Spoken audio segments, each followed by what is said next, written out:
오늘 아침 거울 앞에 서서 이런 생각이 드신 적 있으십니까? 사람들과의 관계가 이렇게 힘들 줄 몰랐다고, 차라리 혼자 사는 게 낫겠다고 말입니다. 직장에서는 동료들의 시선이 부담스럽고, 가족과는 대화할 때마다 상처받고, 친구들과 만나도 진정한 소통이 되지 않는 것 같아 마음이 공허해집니다.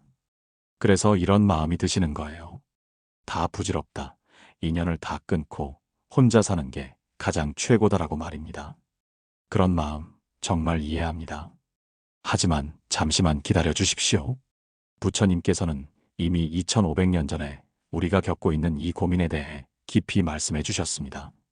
오늘 이 시간에는 혼자 살고 싶다는 마음이 들 때 우리가 어떻게 이해하고 받아들여야 하는지에 대해 4가지 소중한 가르침을 나누고자 합니다. 첫 번째로는 고독과 외로움의 차이를 명확히 아는 것입니다. 두 번째로는 인연의 참뜻을 올바르게 이해하는 것입니다. 세 번째로는 중도의 지혜로 관계를 바라보는 것입니다. 그리고 4번째로는 진정한 자유가 무엇인지를 깨닫는 것입니다. 이 4가지를 통해 여러분의 마음에 평안이 깃들기를 간절히 기원합니다. 첫 번째로, 고독과 외로움은 전혀 다른 것임을 아셔야 합니다. 많은 분들이 사람들과의 관계에서 지쳐서 혼자 있고 싶다고 하실 때 사실은 고독을 원하시는 게 아니라 외로움에서 벗어나고 싶어 하시는 경우가 많습니다. 법구경에서 부처님께서는 이렇게 말씀하셨습니다. 혼자 가는 것이 낫다. 어리석은 자와는 사귀지 말라. 적게 욕망하며 악을 짓지 말고 코끼리가 숲에서 혼자 거니는 것처럼 혼자 가는 것이 낫다. 이 말씀의 깊은 뜻을 살펴보면 부처님께서는 단순히 사람들을 피하라고 하신 것이 아닙니다. 어리석은 관계, 즉 서로를 성장시키지 못하고 오히려 해를 끼치는 관계에서는 벗어나는 것이 지혜롭다는 말씀입니다. 고독이란 혼자 있으면서도 마음이 평안하고 충만한 상태를 말합니다. 반면 외로움은 사람들에게 둘러싸여 있어도 마음이 공허하고 연결감을 느끼지 못하는 상태입니다. 예를 들어 어떤 분이 회사에서 동료들과 점심을 먹으면서도 진정한 대화가 없어 마음이 허전했다고 하신 적이 있습니다. 그런데 주말에 혼자 산을 오르면서 자연과 하나가 되는 느낌을 받을 때는 오히려 마음이 충만했다고 하시더군요. 이것이 바로 외로움과 고독의 차이입니다. 진정한 고독은 자신과의 만남이며 내면의 평화를 발견하는 시간입니다. 부처님께서도 보리수 아래에서 49일간 홀로 계시면서 깨달음을 얻으셨습니다. 이때의 홀로 있음은 외로움이 아니라 우주와 하나 되는 거룩한 고독이었습니다. 그러니 여러분이 혼자 있고 싶다는 마음이 드실 때 그것이 진정한 고독을 추구하는 건강한 마음인지 아니면 상처받은 마음이 만들어낸 외로움의 회피인지를 살펴보시기 바랍니다. 만약 후자라면 그 외로움의 근본 원인을 찾아 치유하는 것이 먼저입니다. 두 번째로, 인연의 참뜻을 올바르게 이해해야 합니다. 많은 분들이 인간관계에서 지치면 모든 인연을 끊고 싶다고 하십니다. 하지만 부처님의 가르침에서 인연이란 단순히 만나고 헤어지는 관계가 아닙니다. 화엄경에서는 이렇게 말씀합니다. 일체법이 인연으로 생기나니 인연이 없으면 일체법이 없느니라. 마치 그물코가 서로 연결되어 하나도 빠짐없이 비추어지는 것과 같으니라. 이는 인드라망의 비유로 유명한 말씀입니다. 우주의 모든 존재는 마치 거대한 그물처럼 서로 연결되어 있으며 어느 하나도 독립적으로 존재할 수 없다는 뜻입니다. 우리가 지금 숨쉬는 공기도 먹는 음식도 입고 있는 옷도 모두 수많은 사람들의 노력과 자연의 은혜가 만들어낸 인연의 결과입니다. 인연을 끊는다는 것은 사실상 불가능합니다. 다만 우리가 인연을 어떻게 받아들이고 활용하느냐가 중요합니다. 어떤 분이 이런 이야기를 하신 적이 있습니다. 직장 상사와의 관계가 너무 힘들어서 퇴사를 생각했는데 그 상사로부터 배운 것이 있었다는 것입니다. 그분을 통해 자신의 인내심이 늘었고 어려운 상황에서도 평정심을 유지하는 법을 배웠다는 것입니다. 이처럼 힘든 인연도 우리를 성장시키는 소중한 가르침일 수 있습니다. 부처님께서는 모든 중생이 다 부처가 될 수 있는 불성을 가지고 있다고 하셨습니다. 그렇다면 우리를 힘들게 하는 그 사람도 미워하게 만드는 그 사람도 모두 부처성을 가진 존재입니다. 다만 그들도 무명과 번뇌에 가려져 있을 뿐입니다. 이 인연을 끊는 것이 아니라 그 인연 속에서 자비심을 기르고 지혜를 얻는 것이 진정한 수행입니다. 물론 때로는 독성이 있는 관계에서 물리적으로 거리를 두는 것이 필요할 수도 있습니다. 하지만 그럴 때도 미움이나 원망의 마음으로 떠나는 것이 아니라 자비심을 가지고 상대방의 행복을 빌어주면서 떠나야 합니다. 그것이 진정한 인연의 완성입니다. 세 번째로, 중도의 지혜로 관계를 바라봐야 합니다. 우리가 인간관계에서 고통받는 이유 중 하나는 극단으로 치우치기 때문입니다. 너무 집착하거나 아니면 완전히 회피하거나 하는 것입니다. 부처님께서 깨달음을 얻으시기 전 6년간 극심한 고행을 하셨지만 진리를 깨닫지 못하셨습니다. 그러다가 수자타가 바친 우유죽을 드시고 체력을 회복한 후 보리수 아래에서 중도의 길을 통해 깨달음을 얻으셨습니다. 전전경에서 부처님께서는 이렇게 말씀하셨습니다. 현을 너무 팽팽하게 매면 끊어지고 너무 느슨하게 매면 소리가 나지 않는다. 적당히 맞추어 매어야 아름다운 소리가 난다. 수행도 이와 같아서 너무 급하게 하면 들뜨고 너무 느리게 하면 게을러진다. 이 말씀을 인간관계에 적용해보면 우리는 사람들과 적당한 거리를 유지하며 살아야 합니다. 너무 가까워서 서로 상처 주고받는 것도 문제지만 너무 멀어서 소통이 단절되는 것도 문제입니다. 어떤 분이 가족관계에서 이런 경험을 하셨습니다. 자녀가 성인이 되어서도 지나치게 간섭하다가 갈등이 생겨서 아예 연락을 끊고 지냈다고 합니다. 그런데 몇 년 후 자녀가 결혼할 때 연락이 왔는데 그때야 서로의 소중함을 깨달았다고 하시더군요. 그 이후로는 적절한 관심과 적절한 독립성을 유지하면서 좋은 관계를 맺고 있다고 합니다. 이것이 바로 중도입니다. 사람들과의 관계에서도 마찬가지입니다. 모든 인연을 끊고 혼자 살겠다는 것은 한쪽 극단이고 모든 사람과 친하게 지내려고 하는 것도 다른 쪽 극단입니다. 우리는 각자에게 맞는 적절한 관계의 거리를 찾아야 합니다. 가깝게 지낼 사람은 가깝게, 적당히 지낼 사람은 적당히, 거리를 둘 사람은 거리를 두되 그 모든 관계에서 자비심과 지혜를 잃지 않는 것이 중요합니다. 혼자 있는 시간도 사람들과 함께하는 시간도 모두 수행의 기회로 삼으시기 바랍니다. 네 번째로, 진정한 자유가 무엇인지를 깨달아야 합니다. 많은 분들이 인간관계에서 벗어나면 자유로워질 것이라고 생각하십니다. 하지만 진정한 자유는 외부 상황에서 오는 것이 아닙니다. 반야심경에서 관자재보살이 깊은 반야바라밀다를 행할 때 오온이 모두 공한 것을 비추어 보고 온갖 괴로움과 재앙을 건졌다고 했습니다. 여기서 말하는 자유로움은 모든 집착에서 벗어난 마음의 상태를 말합니다. 설령 혼자 산속에서 살아도 마음속에 원망과 미움이 있다면 그것은 진정한 자유가 아닙니다. 반대로 많은 사람들 속에서 살아도 마음이 평안하고 자유롭다면 그것이 진정한 해탈입니다. 어떤 선승이 이런 이야기를 하신 적이 있습니다. 젊었을 때는 사람들이 시끄럽다고 해서 깊은 산중으로 들어가 혼자 수행했는데 나중에 알고 보니 가장 시끄러운 것은 자신의 마음이었다는 것입니다. 마음이 고요해지니 어디에 있든 평안했다고 하시더군요. 이것이 바로 진정한 자유입니다. 우리가 추구해야 할 것은 물리적인 고립이 아니라 마음의 자유로움입니다. 금강경에서 부처님께서 수보리에게 이렇게 말씀하셨습니다.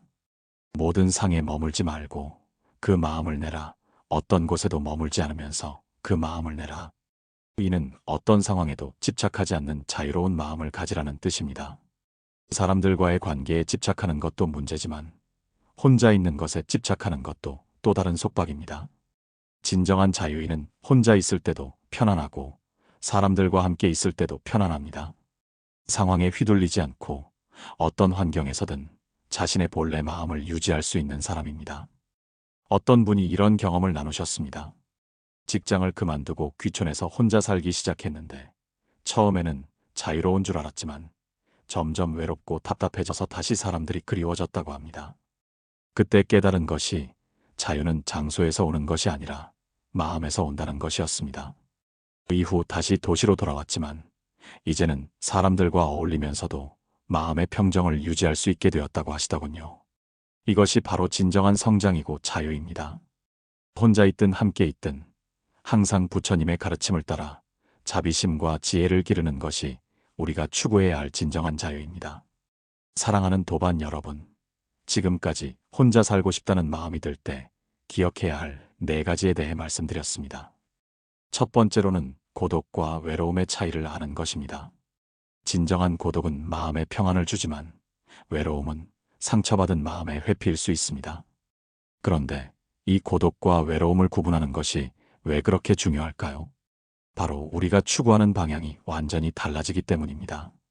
외로움에서 벗어나려고 무작정 혼자 있는다면 그것은 마치 목마른 사람이 바닷물을 마시는 것과 같습니다. 일시적으로는 갈증이 해소되는 듯하지만 결국 더 큰 갈증만 남게 됩니다. 선종에서는 이런 말이 있습니다. 산은 산이요, 물은 물이로다. 이 간단해 보이는 말씀 속에 깊은 진리가 담겨 있습니다. 고독은 고독이고 외로움은 외로움입니다. 이 둘을 명확히 구분할 수 있을 때 우리는 비로소 올바른 길로 나아갈 수 있습니다. 진정한 고독을 경험하신 분들의 이야기를 들어보면 공통점이 있습니다. 혼자 있으면서도 우주 전체와 연결되어 있다는 느낌을 받는다는 것입니다. 한 도반이 이런 말씀을 하신 적이 있습니다. 새벽 4시에 일어나 혼자 절에서 108배를 올릴 때 처음에는 적막함을 느꼈지만 점차 마음이 고요해지면서 부처님과 하나가 되는 느낌을 받았다고 합니다. 그 순간에는 혼자라는 생각조차 사라지고 온 우주가 하나의 큰 생명체처럼 느껴졌다고 하시더군요. 이것이 바로 거룩한 고독의 경험입니다. 반면에 외로움은 자꾸만 자신에게로 향합니다. 나는 왜 혼자인가? 나를 이해해주는 사람은 없는가? 나는 사랑받지 못하는 존재인가 하는 생각들이 꼬리를 물고 이어집니다. 이런 외로움은 실제로는 자기 연민이나 자기 중심적 사고에서 나오는 경우가 많습니다. 부처님께서는 이런 마음을 탐진치 삼독 중 하나인 치, 즉 어리석음이라고 하셨습니다. 진실을 보지 못하고 자신만의 세계에 갇혀 있는 상태이기 때문입니다. 그렇다면 어떻게 외로움을 고독으로 승화시킬 수 있을까요? 가장 중요한 것은 마음의 방향을 바꾸는 것입니다. 안으로만 향하던 시선을 밖으로, 그리고 더 높은 곳으로 돌리는 것입니다. 혼자 있을 때 자신의 부족함이나 결핍에만 집중하는 대신 지금 이 순간 자신에게 주어진 모든 것들에 감사하는 마음을 가져보시기 바랍니다. 숨을 쉴 수 있는 것, 건강한 몸을 가진 것, 부처님의 가르침을 들을 수 있는 것, 이 모든 것이 얼마나 귀한 축복인지 깨닫게 될 것입니다. 두 번째로는 인연의 참뜻을 이해하는 것입니다. 모든 존재는 서로 연결되어 있으며 힘든 인연도 우리를 성장시키는 소중한 가르침입니다. 하지만 이 인연이라는 개념을 정말로 깊이 이해하는 것은 쉽지 않습니다. 많은 분들이 인연을 단순히 운명이나 우연으로 생각하시는데 불교에서 말하는 인연은 그보다 훨씬 깊고 복잡한 개념입니다. 연기법에서 말하는 것처럼 모든 현상은 원인과 조건이 만나서 일어납니다. 우리가 지금 만나는 모든 사람들, 겪는 모든 상황들은 우연히 일어나는 것이 아니라 수많은 원인과 조건들이 복합적으로 작용한 결과입니다. 그렇다면 우리를 힘들게 하는 사람들, 우리에게 상처를 주는 사람들도 모두 우리의 과거업과 관련이 있다는 뜻입니다. 이것을 이해하면 원망하는 마음이 줄어들고 오히려 그 상황을 통해 무엇을 배워야 하는지를 생각하게 됩니다. 어떤 분이 이런 경험담을 들려주신 적이 있습니다. 직장에서 매우 까다롭고 비판적인 상사를 만나서 몇 년간 고생했다고 합니다. 처음에는 그 상사가 너무 미워서 회사를 그만두고 싶을 정도였지만 불교 공부를 하면서 생각이 바뀌었다고 합니다. 그 상사를 통해 자신의 부족한 점을 발견할 수 있었고 인내심을 기를 수 있었으며 무엇보다 자비심을 실천할 기회를 얻었다는 것입니다. 나중에는 그 상사에게 감사한 마음까지 들었다고 하시더군요. 이것이 바로 인연을 올바르게 이해하는 것입니다. 물론 이런 깨달음에 이르기까지는 많은 시간과 노력이 필요합니다. 특히 깊은 상처를 받은 경우에는 더욱 그렇습니다. 하지만 부처님께서 말씀하신 것처럼 모든 중생은 과거생에서 우리의 부모였던 적이 있습니다.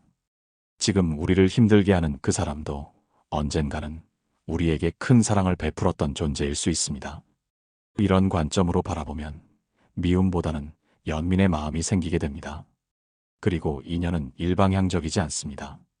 우리가 다른 사람들로부터 받는 것만 있는 게 아니라 우리도 다른 사람들에게 영향을 주고 있습니다. 우리의 작은 말 한마디, 표정 하나, 행동 하나가 다른 사람의 하루를 바꿀 수 있습니다.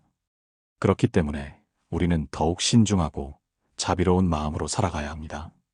인연을 올바르게 이해한다는 것은 결국 책임감을 갖는다는 의미이기도 합니다. 내가 받는 모든 것에 대한 책임, 그리고 내가 주는 모든 것에 대한 책임을 지는 것입니다. 이렇게 살아갈 때 비로소 진정한 성숙함에 이를 수 있습니다. 세 번째로는 중도의 지혜로 관계를 바라보는 것입니다. 적절한 거리를 유지하면서 자비심과 지혜를 잃지 않는 것이 중요합니다. 중도라는 개념은 불교의 가장 핵심적인 가르침 중 하나입니다. 부처님께서 깨달음을 얻으신 것도 바로 이 중도의 길을 통해서였습니다. 극단적인 쾌락주의도, 극단적인 고행주의도 진리에 이르는 길이 아니라는 것을 깨달으신 것입니다. 이 중도의 지혜를 인간관계에 적용해보면 우리는 너무 가깝지도 너무 멀지도 않은 적절한 관계의 거리를 찾아야 합니다. 하지만 이 적절한 거리라는 것이 모든 사람에게 동일한 것은 아닙니다. 가족과의 거리, 친구와의 거리, 동료와의 거리, 이웃과의 거리는 각각 다를 수밖에 없습니다. 또한 같은 관계라고 해도 상황과 시기에 따라 적절한 거리는 달라질 수 있습니다. 예를 들어 자녀가 어릴 때는 가까운 거리에서 많은 관심과 보살핌을 주어야 하지만 성인이 되면 적절한 독립성을 인정해 주어야 합니다. 부모 역시 나이가 들면서 자녀의 도움이 필요해질 수 있습니다. 이런 변화하는 상황에 유연하게 적응하는 것이 중도의 지혜입니다. 어떤 분이 시어머니와의 관계에서 이런 경험을 하셨다고 합니다. 결혼 초기에는 시어머니가 너무 간섭을 많이 하신다고 느껴서 거리를 두려고 했는데 시간이 지나면서 그것이 사랑의 표현이었다는 것을 깨달았다고 합니다. 그 후로는 시어머니의 관심을 거부하지 않되 자신의 의견도 정중하게 표현하는 방법을 찾았다고 하시더군요. 지금은 서로를 존중하면서도 따뜻한 관계를 유지하고 있다고 합니다. 이것이 바로 중도의 실천입니다. 중도의 지혜에는 또 다른 중요한 측면이 있습니다. 바로 상대방의 입장에서 생각해보는 것입니다. 우리가 다른 사람들과의 관계에서 갈등을 겪을 때 대부분은 자신의 관점에서만 상황을 바라보게 됩니다. 하지만 중도의 지혜는 양쪽의 관점을 모두 이해하려고 노력하는 것입니다. 상대방도 나름의 이유와 사정이 있을 것이라고 생각하는 것입니다. 물론 이것이 항상 쉬운 것은 아닙니다. 특히 상대방이 우리에게 상처를 주었을 때는 더욱 어렵습니다. 하지만 바로 이럴 때일수록 중도의 지혜가 빛을 발합니다. 원망과 미움으로 마음을 어둡게 하는 대신 이해와 용서로 마음을 밝게 하는 것입니다. 이런 마음가짐을 유지하기 위해서는 꾸준한 수행이 필요합니다. 매일 조금씩이라도 자비심을 기르는 연습을 하시기 바랍니다. 가장 간단한 방법은 자비관상입니다.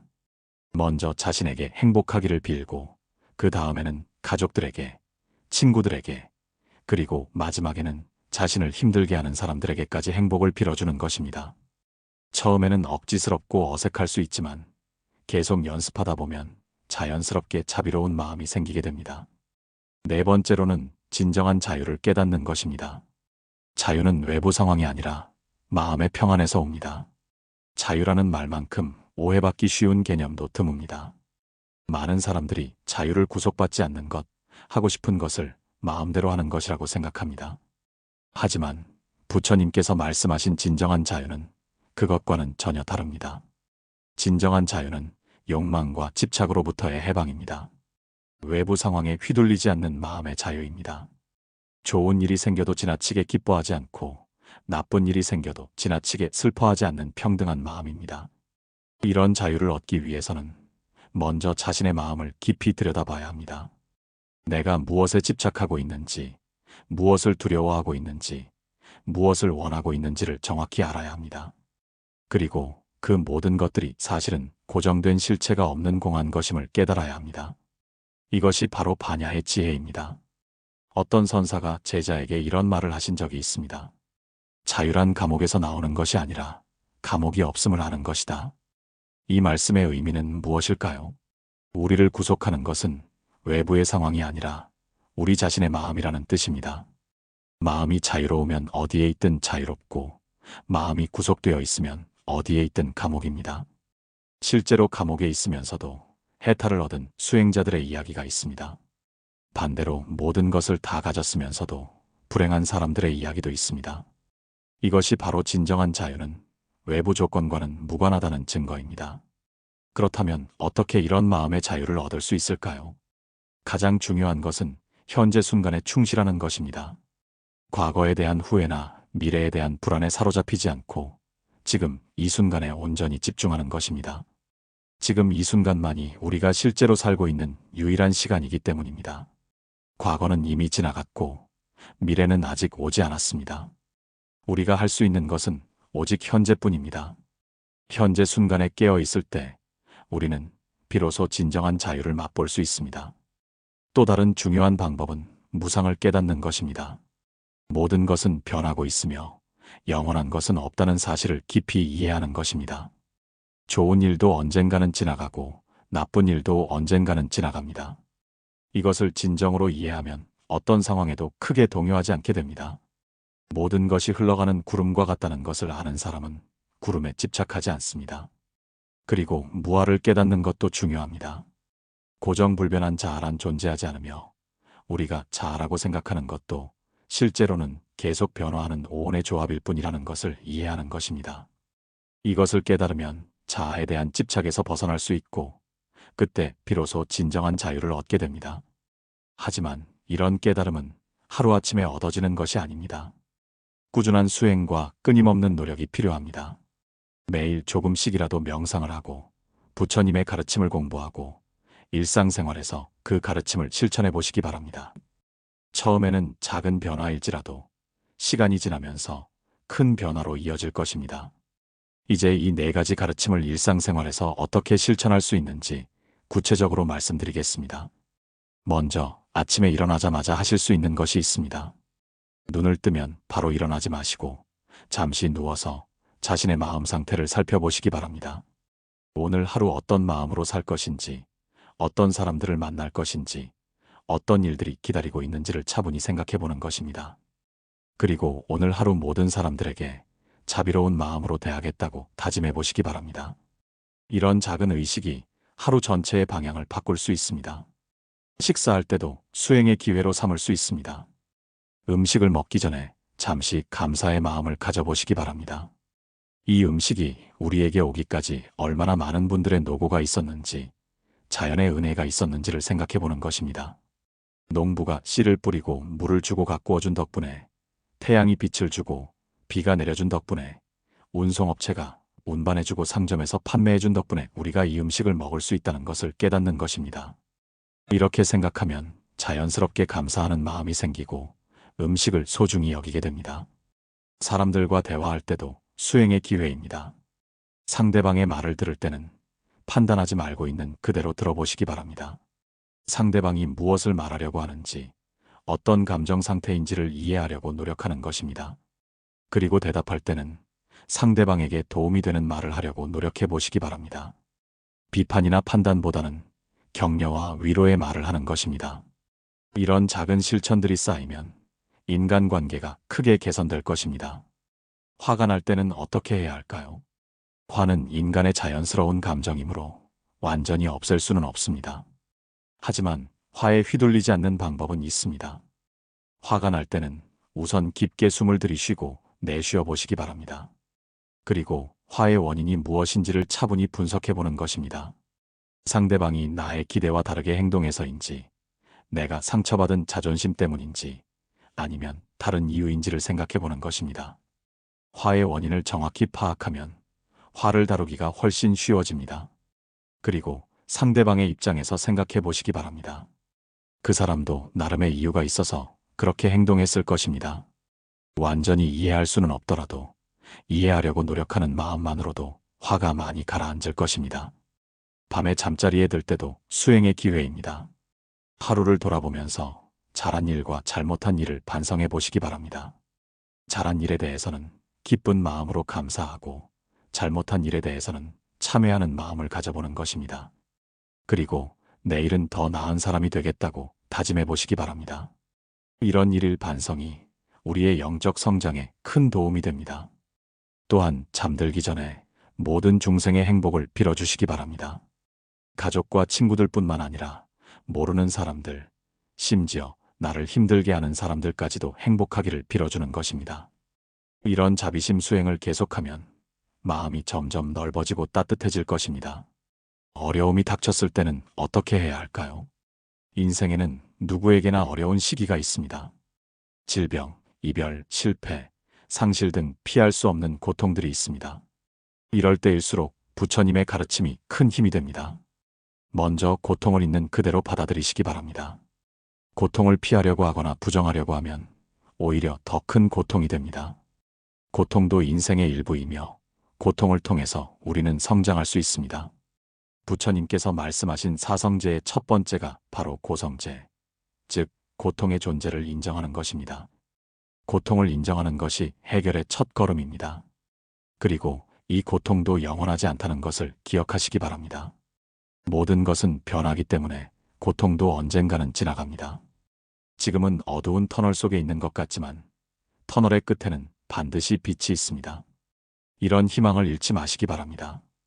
또한 어려운 시기야말로 수행을 깊이 할 수 있는 좋은 기회입니다.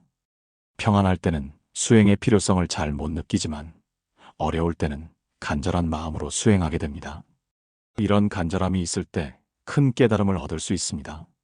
마지막으로 이 모든 가르침을 일상에서 실천하기 위해서는 꾸준함이 가장 중요합니다. 하루 이틀 실천한다고 해서 크게 변화가 일어나지는 않습니다. 하지만 매일 조금씩이라도 꾸준히 실천하면 반드시 변화가 일어납니다.